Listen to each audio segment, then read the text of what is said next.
दोस्तों, सुजानगढ़ में चुनाव की रौनक देखते ही बन रही है। 1 तारीख को कांग्रेस के उम्मीदवार ने पर्चा भरा और आज बीजेपी के उम्मीदवार ने पर्चा भरा।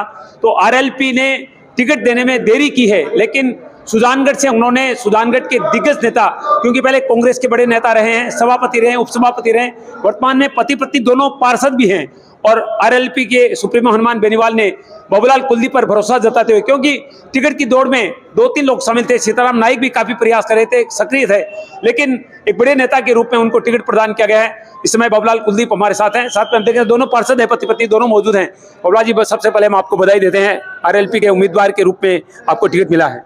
सबसे पहले मैं एशियन टीवी को और सभी चैनल के जो मेरे भाई हैं उनको बहुत बहुत बधाई शुभकामना देना चाहूँगा, और मैं सुजानगढ़ की जनता को शुक्रिया बहुत बहुत आभार व्यक्त करना चाहूँगा कि आज सुजानगढ़ की जनता ने मुझे इस लायक बनाया कि बेनीवाल जी की पार्टी से जुड़कर, और मुझे बेनीवाल जी ने मुझ पर भरोसा कर आज इतनी बड़ी जिम्मेदारी दी है कि सुजानगढ़ विधानसभा का आरएलपी का मुझे विधानसभा का उम्मीदवार बनाया। तो मेरे जीवन के लिए बहुत ही बड़ी बात है, और मैं हमेशा राष्ट्रीय लोकतांत्रिक पार्टी के सुप्रीमो हनुमान जी बेनीवाल साहब का आभारी रहूँगा।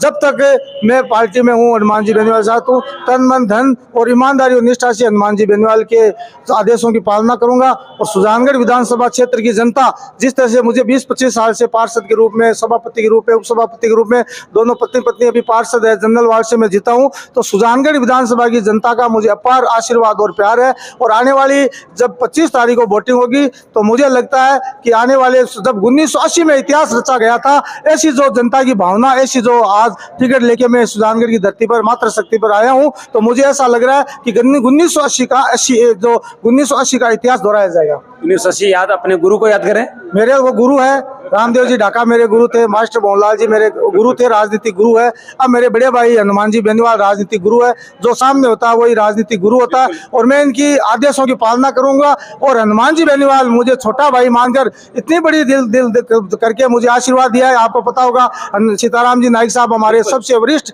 नेता थे, लेकिन उनको संगठन में कहीं दूसरी जगह सेट कर गया। युवाओं का जमाना, युवाओं की मांग थी सुजानगढ़ विधानसभा में, युवा की मांग को ध्यान में रखते हुए मुझे पार्टी के सभी कार्यकर्ताओं की मांग के आधार पर, चाहे सरपंच हो, चाहे पदाधिकारी हो, चाहे हमारे संगठन के पदाधिकारी हो, चाहे आम आदमी हो, सर्वे के आधार पर बाबूलाल कुलदीप को हनुमान जी बेनीवाल ने आशीर्वाद विधानसभा के उम्मीदवार के रूप में दिया है। बाबूलाल जी, कहीं न कहीं ऐसा नहीं हो सकता, क्योंकि सीताराम नाइक काफी सक्रिय भी थे, तो कहीं कोई विरोधाभास या कोई अन्य कोई चीज सामने दिख रही है? कोई विरोधाभास नहीं। उन्होंने हमारे को, सीताराम जी को, हमारे को, रतन जी नाइक को, सबको बिठा सर्वसम्मति से मेरा नाम घोषित किया। वो मेरे साथ रहेंगे। अभी वो कानून से वो स्टार प्रचारक है हमारे, कल वो कोलाई जाएंगे, इसलिए सीताराम जी हमारे पास साथ नहीं आ सके।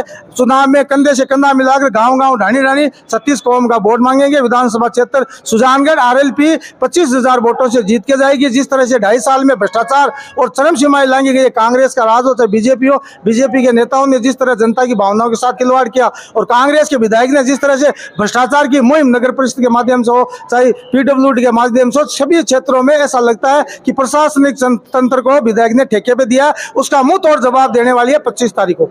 1 तारीख को कांग्रेस ने पर्चा भरा, 2 तारीख को आज बीजेपी ने पर्चा भरा, काफी भीड़ दोनों की रैलियों में रही।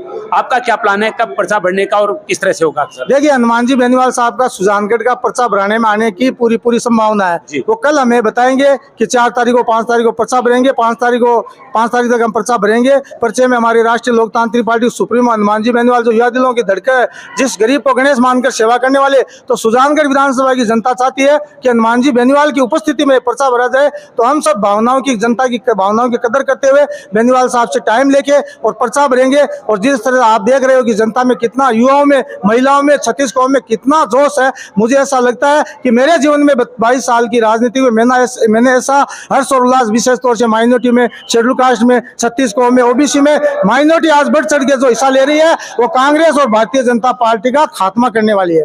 आपने अभी हनुमान जी बेनीवाल के साथ सत्ता जो परिवर्तन यात्रा का प्रतिनिधित्व किया है, तो किस तरह का समर्थन मिला पूरे राजस्थान में, क्योंकि सालासर से आपकी विधानसभा क्षेत्र से वो यात्रा शुरू हुई थी? देखिए, हम विधानसभा क्षेत्र के साथ साथ मैं सौभाग्यशाली हूँ कि हमारी सुजानगढ़ की धरती सालासर बालाजी की पावन धरा से पूरे विधानसभा, पूरे राजस्थान का आगाज किया। और बालाजी की कृपा से भारतीय जनता पार्टी और कांग्रेस जिंदगी में ऐसी मीटिंगें नहीं करती। हजारों की, लाखों की साथ में भीड़ चल रही थी। 24 घंटे हनुमान जी बेनीवाल रथ के माध्यम से पूरे राजस्थान गाँव ढाणी घूम रहे थे। और सुजानगढ़ में एक ऐतिहासिक 20,000 की भीड़ के साथ जनता ने जो हनुमान जी को हमारे को जो आशीर्वाद दिया, उस आशीर्वाद का ही फल है कि आज पूरे राजस्थान में आरएलपी घर गांव गांव ढाणी ढाणी आरएलपी घुस चुकी है। और मुझे ऐसा लगता है कि आरएलपी के बिना कांग्रेस भारतीय जनता पार्टी की सरकार बनने वाली नहीं है। हम आरएलपी 100 के आसपास सीटें राष्ट्रीय लोकतांत्रिक पार्टी विधानसभा की जीतेगी। इस बार आरएलपी ने एएसपी के साथ गठबंधन किया है।